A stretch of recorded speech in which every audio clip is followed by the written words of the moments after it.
पक्षपात ना हो, इसलिए मैंने अपनी शक्ति को 2 भागों में विभाजित किया है। परंतु क्या है ना वासुदेव, मुझे संदेह है कि आपकी ये सेना मेरा आदेश नहीं मानेगी। अवश्य मानेगी।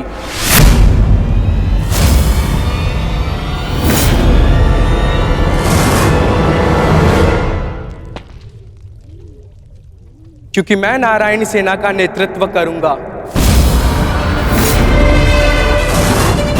मैं हस्तिनापुर की ओर से युद्ध में भाग लूंगा और नारायणी सेना का सेनापति बनकर निर्देश दूंगा। अब कोई छल नहीं कर पाएगा और ना ही कोई विद्रोह।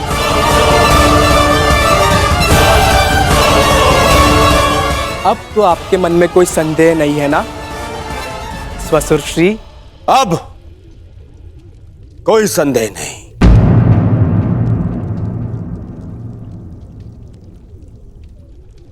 ये विभाजन मुझे स्वीकार है।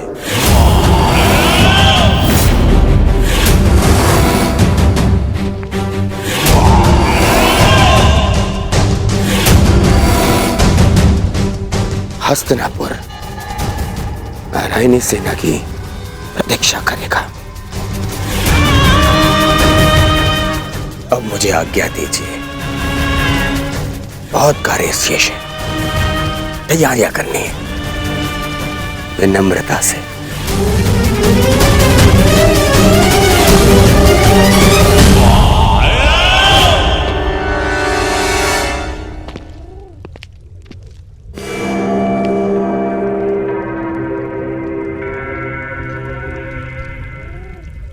तुमने ऐसा क्यों किया पार्थ? मेरे समर्थन के लिए इतना बड़ा त्याग? मुझे ऐसा कुछ नहीं चाहिए माता जो मुझे आपसे दूर करे। ऐसी नारायणी सेना से क्या लाभ जिसमें नारायण ही ना हो? यह धर्म युद्ध है माता, और धर्म वहीं खड़ा होगा जहां आप होंगे। और धर्म की विजय कोई भी सेना नहीं रोक सकती। आप सदैव हमारे मार्गदर्शक रहे हैं। मुझे विश्वास है कि आप विजय का मार्ग अवश्य दिखाएंगे। मैं प्रतीक्षा करूंगा। मुझे ऐसा सुनकर अति प्रसन्नता हुई अर्जुन। लंबी यात्रा से आए, बहुत थक गए हो, जाकर विश्राम कर लो। कुछ प्रहर बाद चले जा। प्रणिपात।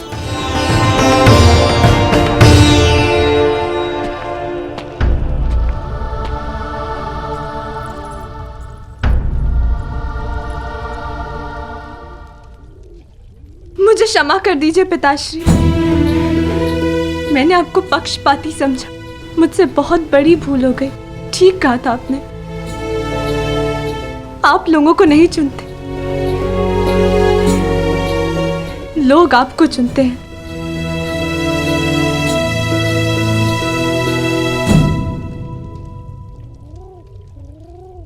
हमारा भविष्य हमारे चुनावों का ही परिणाम होता है पुत्री। जीवन में किस मोड़ पर हम क्या निर्णय चुनते हैं, उससे सिद्ध होता है कि हमें हमारा लक्ष्य मिलेगा या नहीं। परंतु क्या होगा पिताश्री? मैं ऐसा क्या करूं जिससे मेरे पति और मेरे पिता सुरक्षित रहे? कर्म करो लक्ष्मण, फल की चिंता ना करो। तुम्हारे पिता और सांब को उनके कर्मों का फल मिलेगा और अर्जुन को अपने कर्मों का।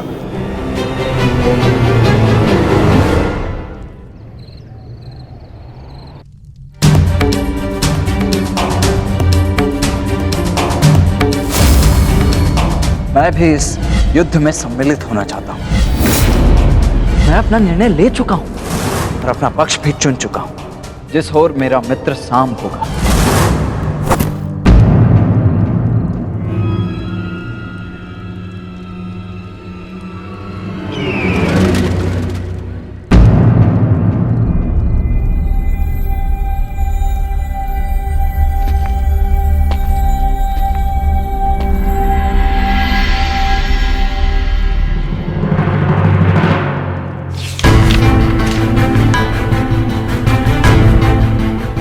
अंगराज, युवराज दुर्योधन द्वारका से हस्तिनापुर लौट रहे हैं और सूचना ये है कि नारायणी सेना दुर्योधन के पक्ष में आ गई है और कृष्ण अर्जुन के पक्ष में है।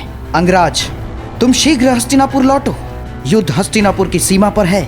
गांधार राज शकुनी।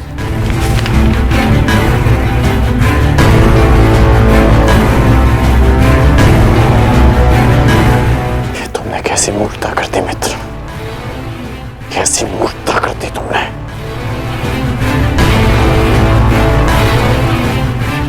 मुझे अभी द्वारका के लिए प्रस्थान करना होगा।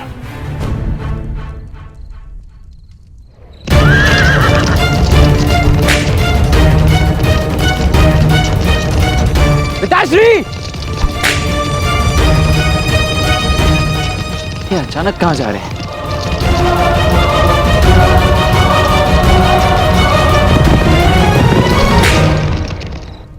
मां?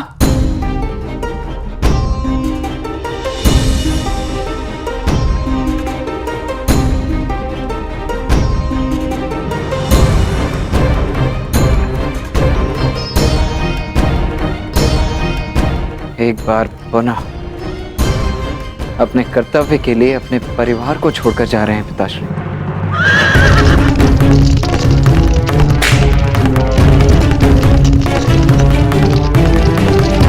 विश्वास नहीं होता,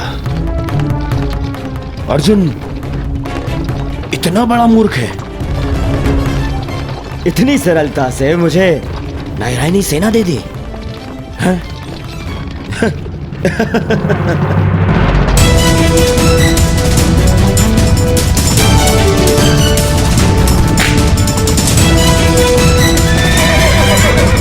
सारथी रोको। वेद,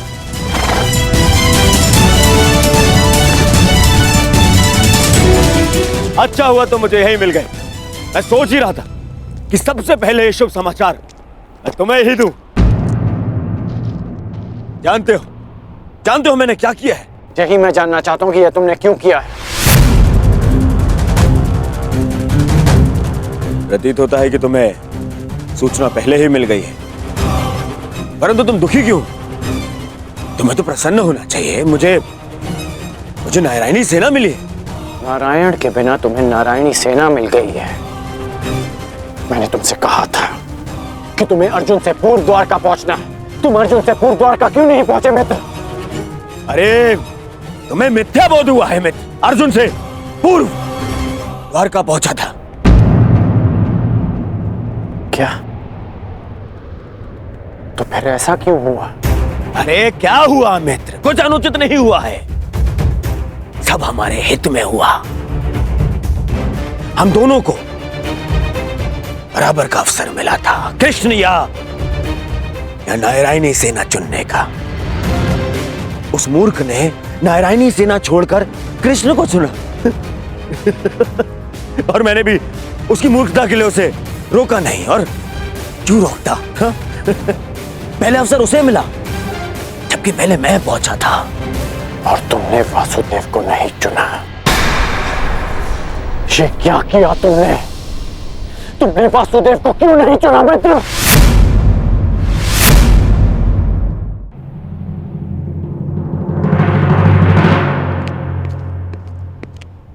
उस पाखंडी कृष्णा को ये उपहार दे देना। कहना उसको कि उसके पास मेरी एक वस्तु है जो मुझे चाहिए। तुम्हें चिंता करने की कोई आवश्यकता नहीं है मित्र। अब हमारा सामना कोई नहीं कर सकता है। हमारे पास संसार की सबसे बड़ी और सबसे ताकतवर सेना है, नारायणी सेना, जो आज तक कभी पराजित नहीं हुई। और तुम्हें लगता है कि मैंने कृष्ण को ना चुनकर कुछ अनुचित किया है? वो कृष्ण जो इस युद्ध में शस्त्र भी नहीं उठाएगा। मित्र, तुम जानते हो कि नारायणी सेना आज तक अपराजित क्यों रही है? वो अपराजित रही है केवल वासुदेव के कारण। और आज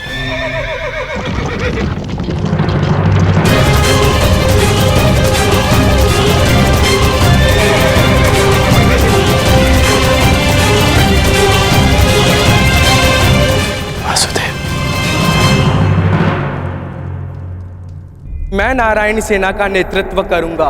मैं हस्तिनापुर की ओर से युद्ध में भाग लूंगा। अब ना ही कोई छल कर पाएगा और ना ही कोई विद्रोह।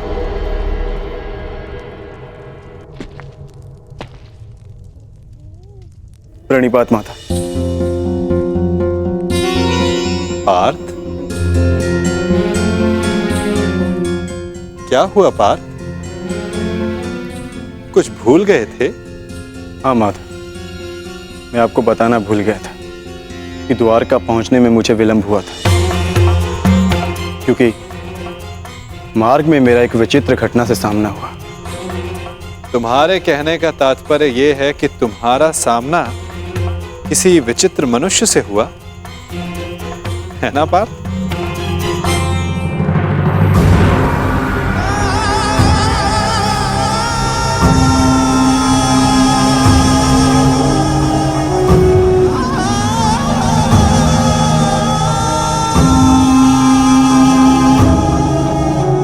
मैं यहाँ तुम्हारा ही तो कार्य करने आया था युवराज दुर्योधन। मैं वासुदेव, पौंद्रक वासुदेव। पौंद्रक वासुदेव, यही नाम बताया ना उसने?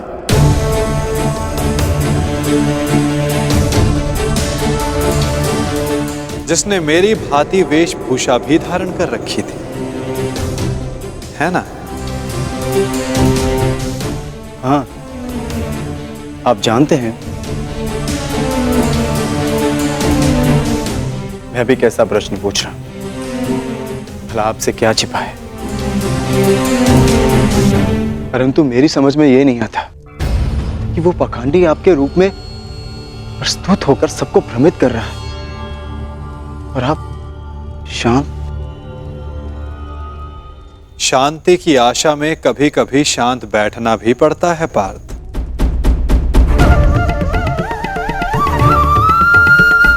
मुझे ज्ञात है कि पौंद्रक मेरे नाम का दुरुपयोग करके सबको भ्रमित कर रहा है, परंतु अवसर सबको मिलना चाहिए अपनी भूल सुधारने का। वही अवसर जो मैं सबको देता हूं, वही अवसर जो मैंने शिशुपाल को दिया था, वही अवसर जो मैंने कंस मामा को भी दिया था। और यदि मनुष्य अपनी भूल ना सुधारे तो उचित समय आने पर उसे अपने कर्मों के फल अवश्य मिलते हैं पार्थ।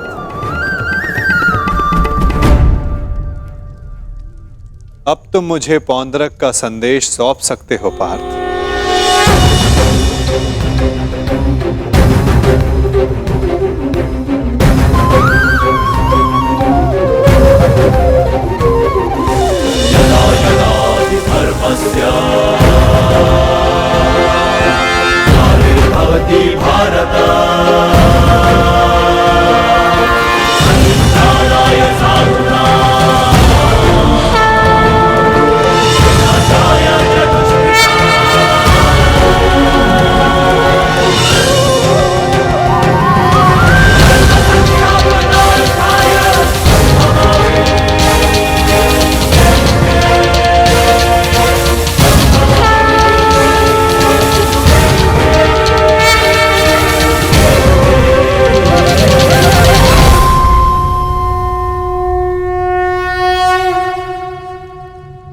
ये क्या था माधव?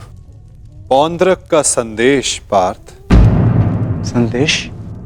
हाँ पार्थ, ये संदेश कि जो भी मेरे दर्शाए मार्ग पर चलेगा पौंद्रक उसका नाश कर देगा।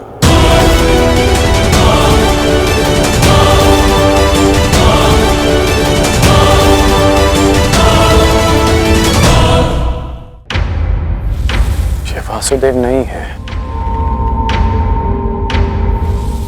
कौन है ये मित्र? हमारे मित्र का मित्र है ये पौंद्रक, पौंद्रक वासुदेव। इन्हीं की सहायता से मैं अर्जुन से पूर्व द्वारका पहुंचा और नारायणी सेना को अपने पक्ष में कर पाया। इसका श्रेय मामाश्री की तीव्र बुद्धि को जाता है मित्र।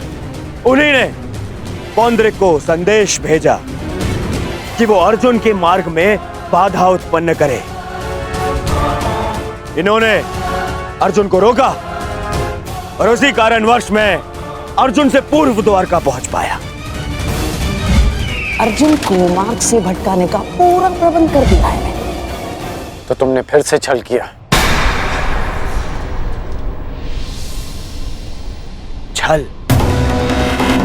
छल मैंने नहीं, उन्होंने किया।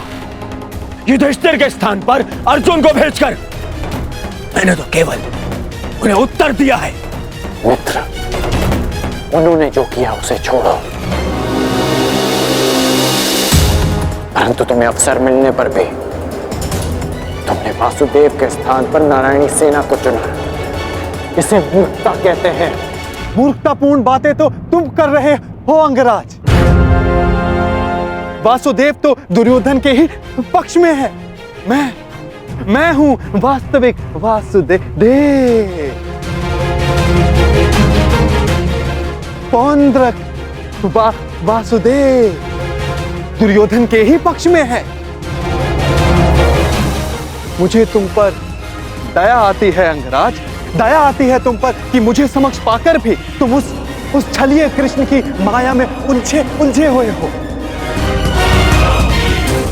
समझ ही नहीं आता कि ऐसी क्या माया डाली उस छलिए कृष्ण ने कि तुम सत्य देखने को प्रस्तुत ही नहीं हो। पौंद्रक, पौंद्रक वासुदेव है मेरा नाम। पूरा नाम तो लेना सीखो अंगराज। खेद है मुझे, खेद है कि तुम एक मनुष्य की पहचान करने में असमर्थ हो। तुम अपने युद्ध के लिए अपनी सेना में एक पाखंडी को चुनना चाहते हो। उस पाखंडी कृष्ण को चुनना चाहते हो तुम। अरे ऐसा क्या है उस छलिए पाखंडी कृष्ण में जो तुम सब सारे लोग उसकी ओर खींचे जा रहे हो? क्या समस्त संसार में केवल एक ही मायावी रह गया है? हाँ?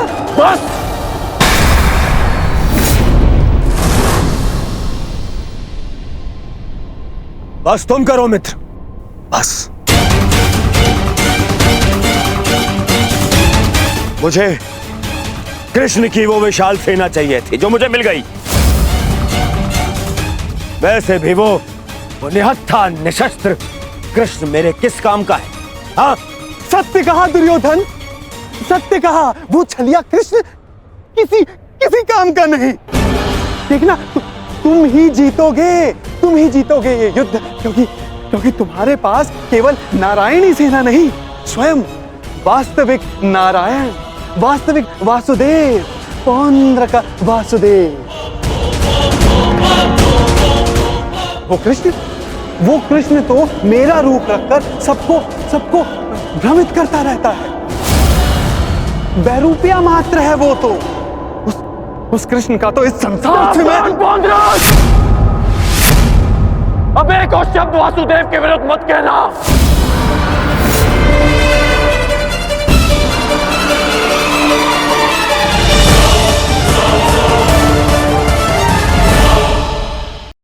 वो कृष्ण तो मेरा रूप रखकर सबको भ्रमित करता रहता है। बैरूपिया मात्र है वो तो। उस कृष्ण का तो इस संसार से मैं... अब एक और शब्द वासुदेव के विरुद्ध मत कहना, अन्यथा क्या अंगराज? हाँ? मार डालोगे मुझे? मार डालोगे?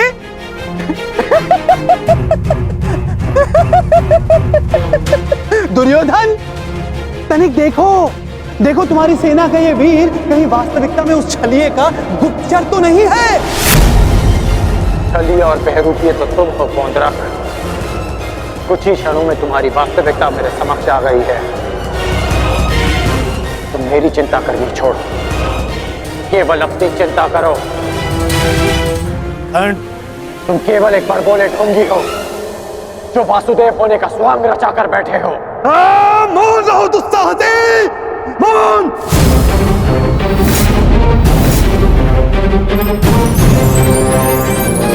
तेरा इतना दुस्साहस कि तू मुझे पौंद्र का वासुदेव को ढोंगी कहता है, मूर्ख। शांत हो जाओ मित्र, शांत हो जाओ। पौंद्र कांड का यह तात्पर्य नहीं था, मेरा यही तात्पर्य था। ये ढोंगी है।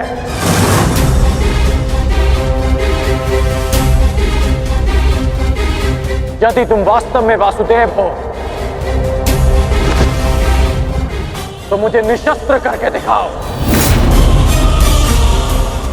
मैं तुम्हें चुनौती देता हूं। पौंद्र वासुदेव को चुनौती?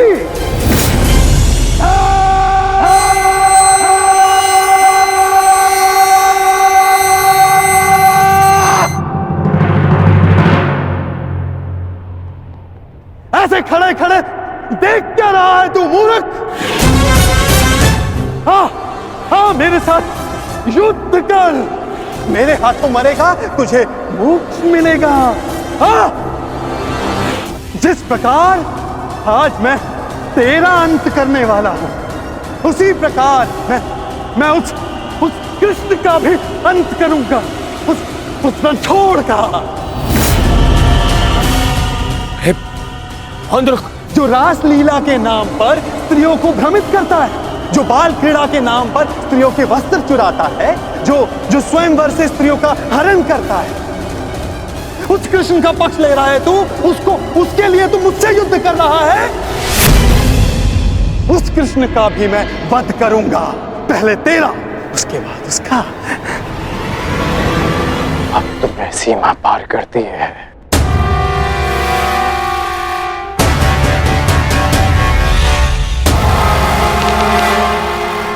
नहीं मित्र, नहीं मित्र, आज इस पौंद्र का अंतिम दिवस है।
अगला प्रहार तुम्हारे सीने को चीर देगा पौंद्रक। क्षमा मांगो।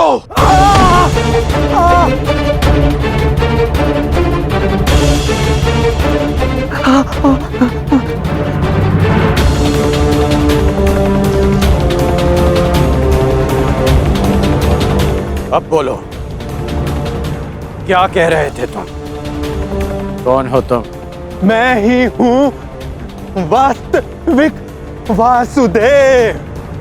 पौंद्रक वासुदेव मैं ही हूं। पाखंडी!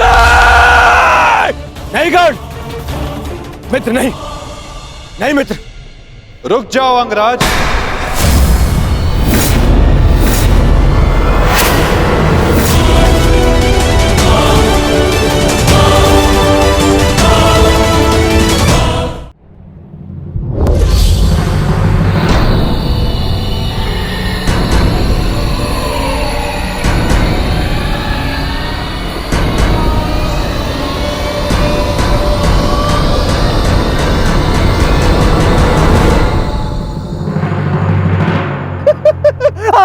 आ गया तू, चलिए आ गया। अंततः वो दिन आ गया कृष्ण, जिसकी वर्षों से मुझे प्रतीक्षा थी। यदि अंत से पूर्व मनुष्य को उसकी भूल का भान हो जाए तो अच्छा ही होता है। अब तो तुम्हें विश्वास हो गया होगा कि वास्तविक वासुदेव कौन है। मैं ही हूं वास्तविक वासुदेव। पौंद्रक वासुदेव, इसलिए जिसका अधिकार आरंभ से केवल मेरा है। मुझे मेरा सुदर्शन चक्र दे दो कृष्ण। देने ही तो आया हूं तुम, परंतु चेतावनी, मैं तुम्हें बहुत अवसर दे चुका हूं पौंड्रक। तुम्हारे पाप का घड़ा भरता जा रहा है पौंड्रक। अब मेरा स्वांग रचना बंद करो। चुप कर छलिया कृष्ण। तू ढोंग, तू छलिया मुझे बताएगा कि अब मुझे क्या करना चाहिए और क्या नहीं। जो तुझे देव मानते हैं ना, वो सब दृष्टिहीन है और बुद्धिहीन भी। परंतु मैं नहीं हूं। अपने सहयोगियों को धैर्य की महिमा समझाओ दुर्योधन। युद्ध प्रारंभ होने में अभी समय शेष है और समय से पूर्व युद्ध को आमंत्रण देना सर्वनाश को आमंत्रित करने के समान होता है दुर्योधन। क्योंकि इस समय मैं अस्त्र ना उठाने के लिए बंधित नहीं हूं। मनुष्य को खाई में गिराने के लिए उसका केवल एक पग पर्याप्त होता है पौंड्रक। अभी अभी मैंने कर्ण को रोककर तुम्हें मृत्यु के मुख में जाने से रोका है। कदाचित तुम्हारा अगला पग तुम्हारा अंत ना रोक पाए पौंड्रक।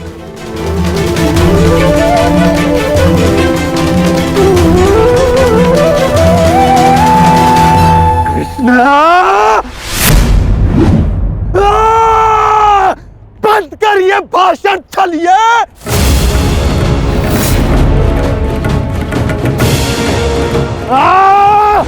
छलिए पाखंडी, आज मैं तेरा अंत करके ही रहूंगा कृष्ण। रखो मित्र, क्रोध मुझे भी आ रहा है। अपने क्रोध को युद्ध के लिए बचा के रखो।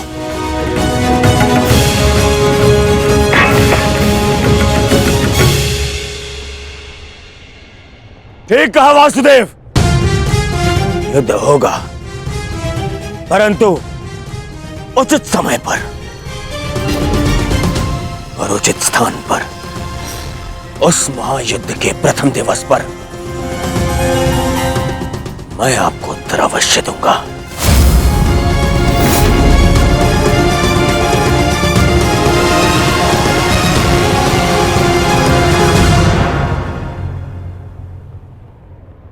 तुम चोटिल हो मित्र, आओ तुम्हें तुम्हारे शिविर पर छोड़ दूं। आओ।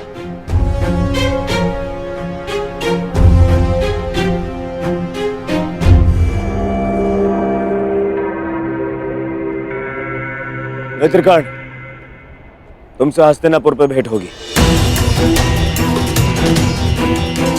आशा है तब तक तुम अपने इस भ्रम से निकल जाओगे और तब तुम समझोगे कि मेरा चुनाव उचित था।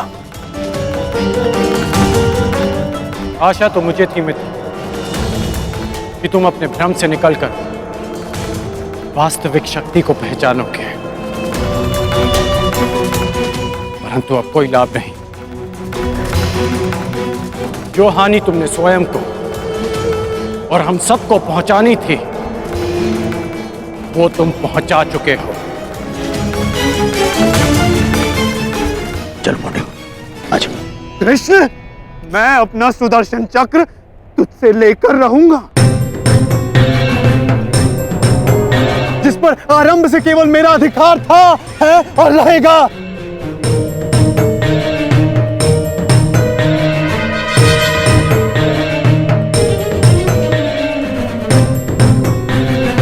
हेलो सारथी।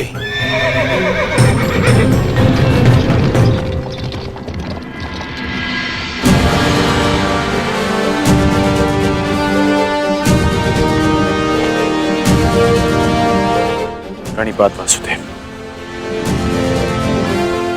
आज्ञा थे। इतनी भी क्या शीघ्रता मित्र? सारथी रह चुका हूं तुम्हारा। आज भी अपने रथी का मन पढ़ सकता है ये नटवर। समझता हूं कि तुम व्यथित हो। क्या अपने मन की बात अपने सारथी से नहीं कहोगे तुम?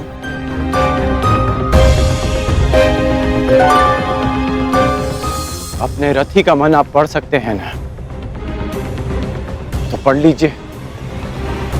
इसीलिए कहता हूं मित्र, तुम्हें प्रसन्न होना चाहिए। दुर्योधन ने उचित चुनाव किया, उसे शक्ति चाहिए थी, उसे मिल गई। नारायणी सेना अब उसके आदेश के अधीन होगी।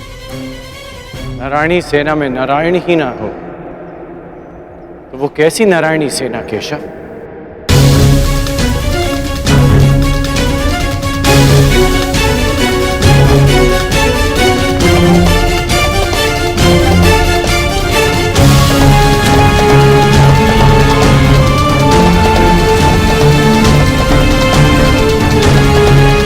जो दुर्योधन ना पहचान सका वो आप जानते हैं, और उसे मैं भी देख सकता हूं। जिस क्षण उसने आपको त्याग कर सेना को चुना, उसी क्षण उसने विजयश्री थाल में सजाकर पांडवों को भेंट कर दी।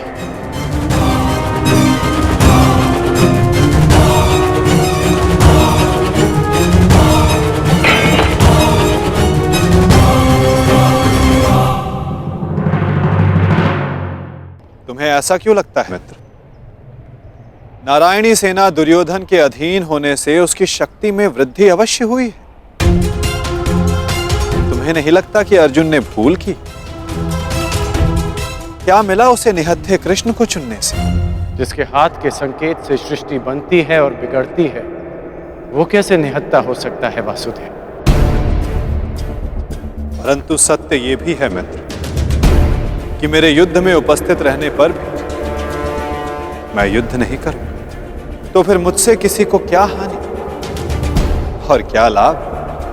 सबसे बड़ा अस्त्र तो आप चला चुके हैं, स्वयं को दुर्योधन के विपक्ष में रखकर। आप ही कहते हैं ना कि निर्णय ना लेना भी कभी कभी सबसे महत्वपूर्ण निर्णय होता है, कि हम पक्ष ना चुनकर भी कभी कभी पक्षपात कर जाते हैं, भले ही संसार ना देख पाए। परंतु मैं जानता हूं कि आपने पक्ष लिया है वासुदेव।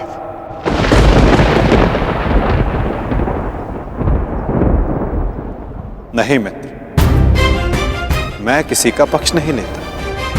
ना किसी को चुनता हूं, लोग मुझे चुनते हैं या छोड़ते हैं। मानता हूं कि आपने किसी को नहीं चुना, परंतु आपने दुर्योधन को बाध्य किया कि वो आपको ना चुने।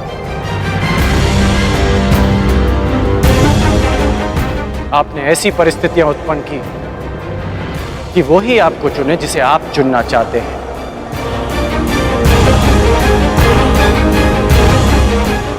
क्या ये एक प्रकार का पक्षपात नहीं वासुदेव? तुम्हारी यही प्रवृत्ति मुझे भाती है मित्र, और तुम्हें सबसे भिन्न बनाती। तुम बुद्धिमान हो और स्पष्टवादी भी।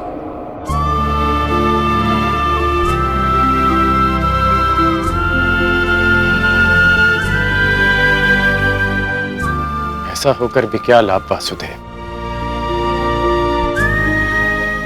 जब मैं आपका साथ ना पा सका।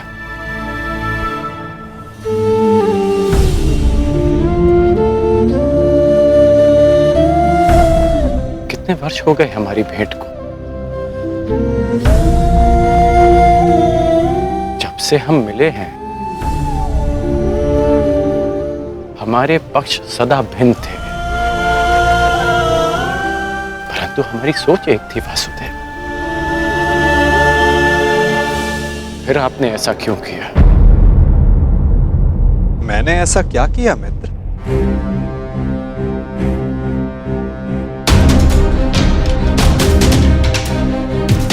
आप सब जानते हैं फिर भी ये प्रश्न कर रहे हैं। अब तो मान जाइए कि आप पक्षपाती हैं। कैसा पक्षपात अंगराज? विराट नगर में मैंने कौरवों और पांडवों को समान अवसर दिए कि द्वारका आकर मुझसे पहले जो समर्थन की मांग करेगा मैं उसी का समर्थन करूंगा। विराट नगर में जब आपने वचन दिया वहां सब उपस्थित थे, परंतु द्वारका में जो घटित हुआ वो केवल दुर्योधन और अर्जुन ही जानते हैं। दुर्योधन को केवल आपने भ्रम दिया और शक्ति दी अर्जुन को।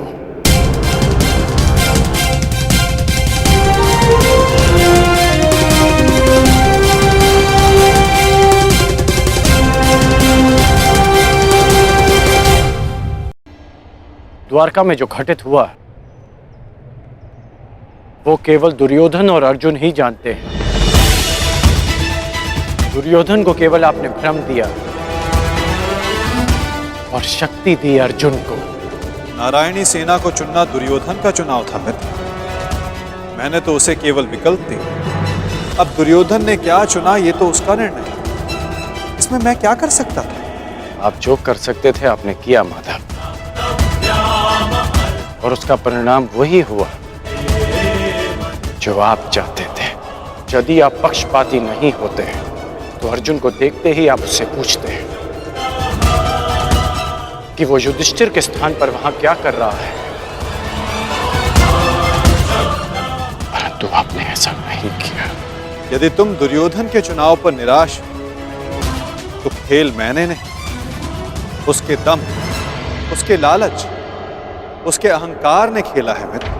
आप भी भली भांति जानते हैं कि दुर्योधन युधिष्ठिर से कहीं अधिक सक्षम शासक है। इस समय भारत को शासक की नहीं, धर्म की आवश्यकता है, धर्मराज की आवश्यकता है मित्र। फिर भी मैंने तुम्हारे तथाकथित सक्षम शासक को विकल्प दिए मित्र, जो विकल्प चुनने में ही चूक गया। वो कैसा सक्षम शासक मित्र? और मेरे विकल्प का क्या? आपने मुझे विकल्प क्यों नहीं दिया? कौरवों और पांडवों के मध्य आपने मुझे क्यों छोड़ दिया? क्या आपकी दृष्टि में मेरा कोई महत्व नहीं केशव? मैंने तो सदैव तुम्हें विकल्प दिए मित्र। अब तुमने ही मुझे नहीं चुना तो उसके लिए तुम स्वयं उत्तरदायी। मैंने तो वर्षों पहले तुम्हारा सारथी बनना स्वीकार किया था मित्र, परंतु तुमने ही अलग मार्ग चुना। मैं तुम्हें सदा धर्म के लिए लड़ते देखना चाहता था, परंतु तुमने सदैव दुर्योधन के छल का साथ लिया। परंतु अब भी कुछ नहीं बिगड़ा, तुम्हारे लिए अब भी अवसर शेष है मित्र। तुम मनुष्य श्रेष्ठ हो, परंतु अनुचित स्थान पर। उचित स्थान का चुनाव करो मित्र। ये विकल्प नहीं है माधव, और यदि आप इसी को विकल्प कहते हैं तो आप ऐसा विकल्प मुझे अनेक बार दे चुके हैं, और मैंने सदा आपसे कहा कि ऐसा संभव नहीं है। मुझे इस बात का खेद रहेगा कि आप मेरे साथ नहीं होंगे, परंतु ये खेद मैं अपने मित्र को नहीं होने दूंगा, जिस मित्र ने मुझ पर विश्वास किया। आप अपना धर्म निभाइए और मैं अपना ऋण चुकाऊंगा वासुदेव।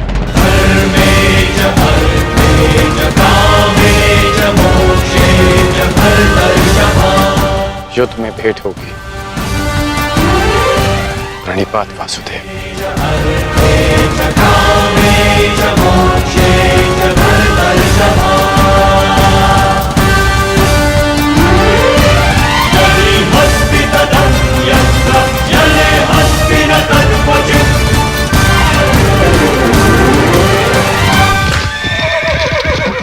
नहीं मित्र, युद्ध से पूर्व हमारी भेंट होगी, और मैं तुम्हें एक और अवसर दूंगा। तुम्हें आभास कराऊंगा कि जितना सम्मान तुम्हें चाहिए उससे कहीं अधिक सम्मान के योग्य हो तुम। अगली भेंट में तुम्हारी वास्तविकता से भेंट करवाऊंगा मित्र। तुम्हें ज्ञात होगा कि तुम वास्तव में कौन हो। आशा है कि उस दिन तुम उचित विकल्प चुनोगे मित्र।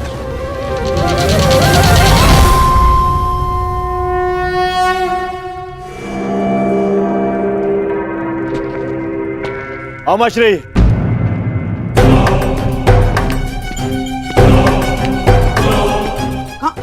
कहाँ थे तुम? मैं कब से तुम्हारी प्रतीक्षा कर रहा हूँ। बताओ क्या हुआ द्वारका में? और उस छलिया के रहते तुमने नारायणी सेना को कैसे अध्ययन किया आपने? हैं? अब बैठिए तो बैठिए। अरे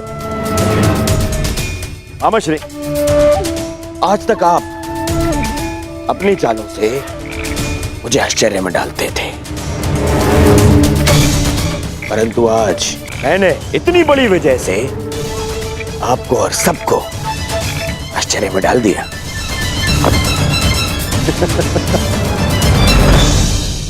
सब इतने प्रसन्न है मेरे इस निर्णय से,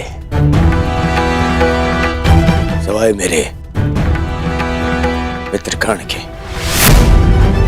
समझ में नहीं आता उसे अभी भी ऐसा क्यों लगता है कि मुझे सेना को छोड़ के उसने हत्या कृष्ण को चुनना चाहिए था।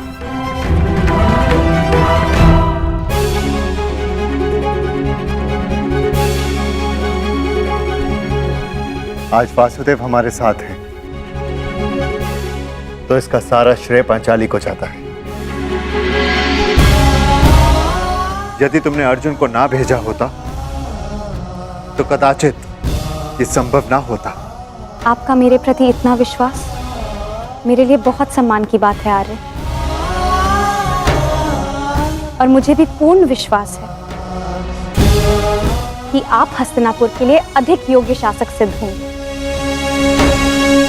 अरे कोई जाओ, समझाओ, बताओ उसे कि कितनी बड़ी भूल कर रहा है वो। भूल तो तुम कर रहे हो दुर्योधन।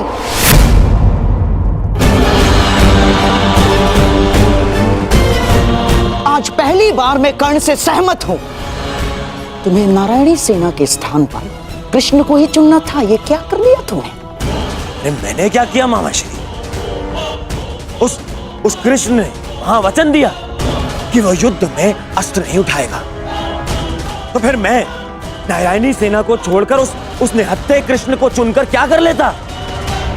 अब हमारे विरुद्ध पूरी नारायणी सेना होगी जो हर प्रकार की व्यू रचना में निपुण है।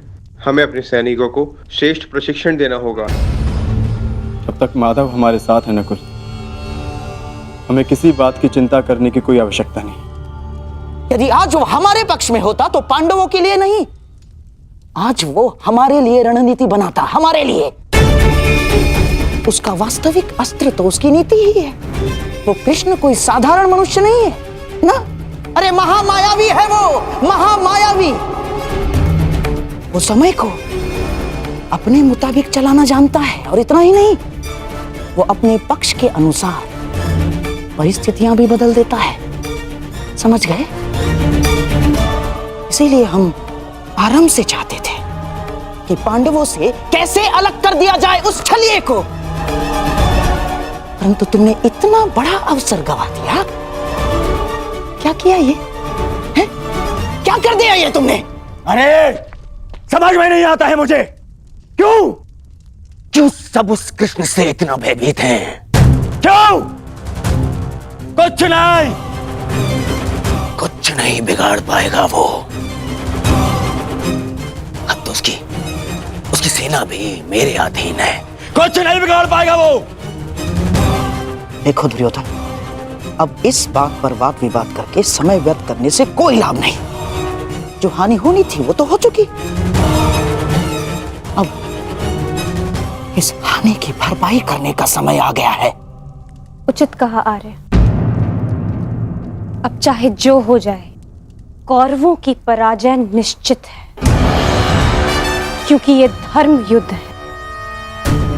विजय धर्म की ही होगी,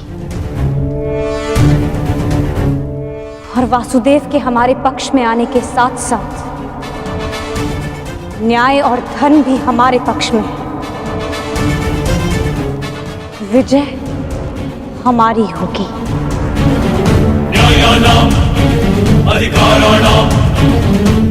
ये महाभारत भारत का नवनिर्माण करेगा।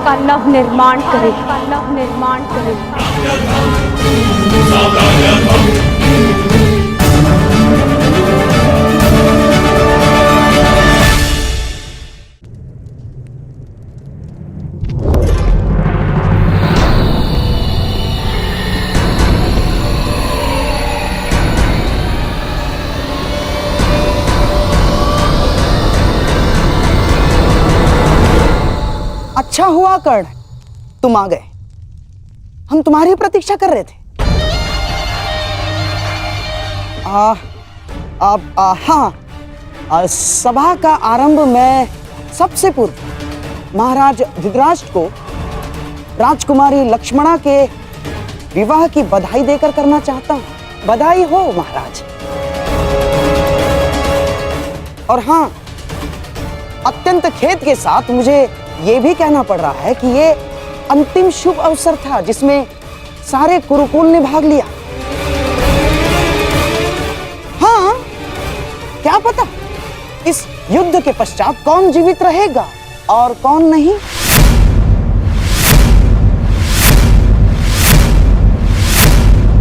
स्पष्ट रूप से कहिए गंधार राज, आपका तात्पर्य क्या है? अब से पूर्व तो आपने इस प्रकार के विचार कभी प्रकट नहीं किए, और अब जब दुर्योधन ने कृष्ण को ना चुनकर नारायणी सेना को चुना है, तो अब इस प्रकार के विचार क्यों? आपका प्रश्न उचित है महामहिम, परंतु यदि मैं अपनी भूल स्वीकार भी करता हूं तो क्या वो भूल मैं सुधार सकता हूं? कर्ण, तुम्हारा इस विषय में क्या कहना है? मेरा मानना है कि हमें वार्तालाप में समय व्यर्थ नहीं करना चाहिए। हमें अपनी सेना को प्रशिक्षण देकर उन्हें और शक्तिशाली बनाना होगा। अपनी सेना में अधिक से अधिक महान योद्धाओं को एकत्रित करना होगा। मेरा एक और मानना है कि हमें युद्ध के लिए तत्पर रहना चाहिए।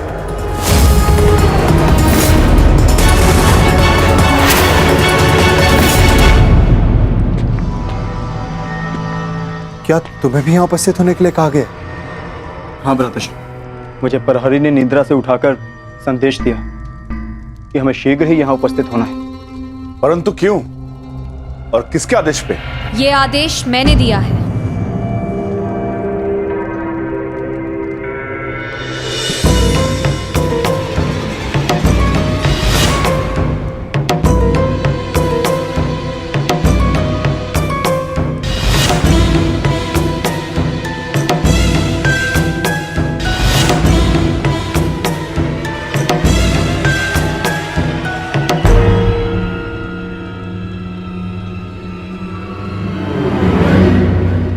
पांचाली, इतनी रात में तुम ये? क्योंकि ये समय सोने का नहीं है धर्मराज, जागने का है। और जो बात मैं कहना चाहती हूं उसके लिए सूर्योदय की प्रतीक्षा नहीं कर सकती। ऐसा क्या है पांचाली?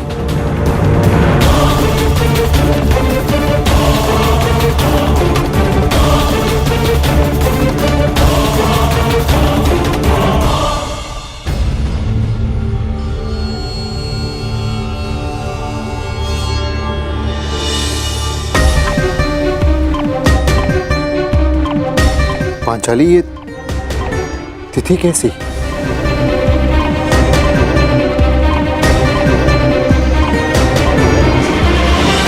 ये वो तिथि है आर्य जिस दिन हम कौरवों के विरुद्ध युद्ध आरंभ करेंगे। यदि ये युद्ध हुआ तो कितने योद्धा और कितने सैनिक मारे जाएंगे? महाराज, इस तथ्य से सभा में उपस्थित सभी मनुष्य अवगत हैं। हाँ, ये भी तो हो सकता है कि हम में से किसी को युद्ध में जाने की आवश्यकता ना पड़े।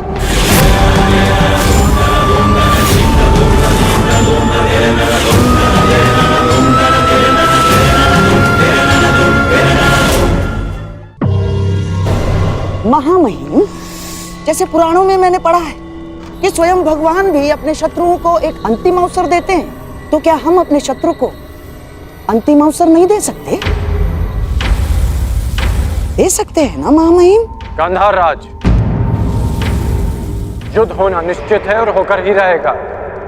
और इसकी उल्टी गिनती प्रारंभ हो चुकी है।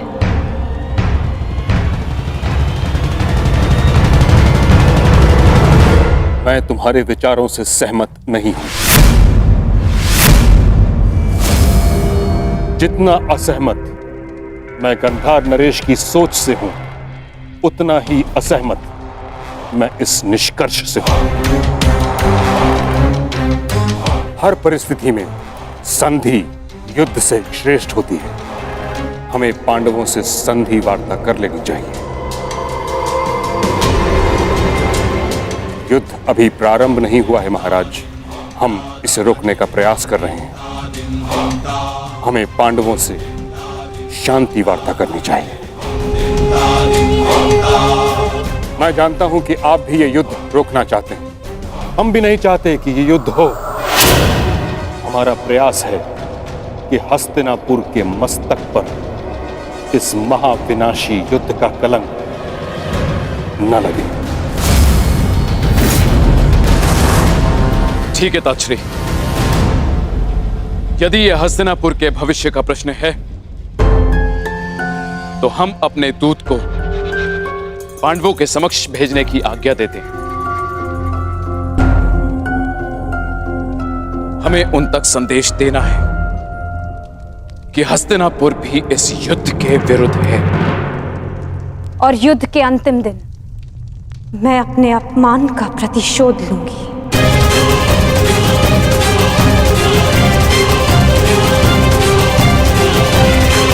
जिस दिन दुर्योधन का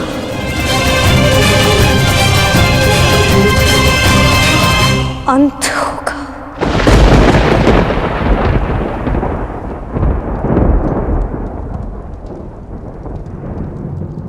महाराज, ऐसे ये मेरा अंतिम निर्णय है कर्ण। हमें अपनी ओर से एक प्रतिनिधि चुनना होगा। क्या आपके मस्तिष्क में कोई नाम है महाराज? संजय।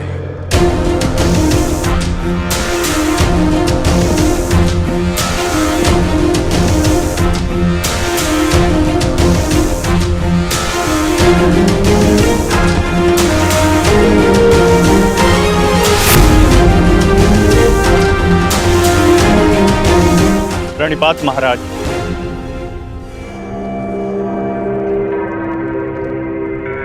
मुझे भी संजय के साथ जाने की आज्ञा दीजिए महाराज। नहीं कर्ण, यह एक अत्यंत संवेदनशील प्रकरण है। हमें योद्धा नहीं, नीति परख मनुष्य चाहिए।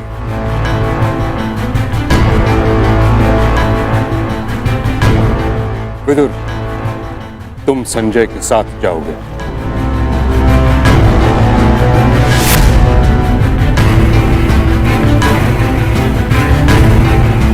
तो ठीक है, विदुर और संजय दोनों हस्तिनापुर की ओर से शांति प्रस्ताव लेकर जाएंगे। यह एक पारिवारिक प्रकरण है और हम नहीं चाहते कि परिजन ही परिजनों का रक्त बहाए। उचित है पांचाली, उचित है। अब ये युद्ध तुम्हारे बताए हुए दिन ही आरंभ होगा।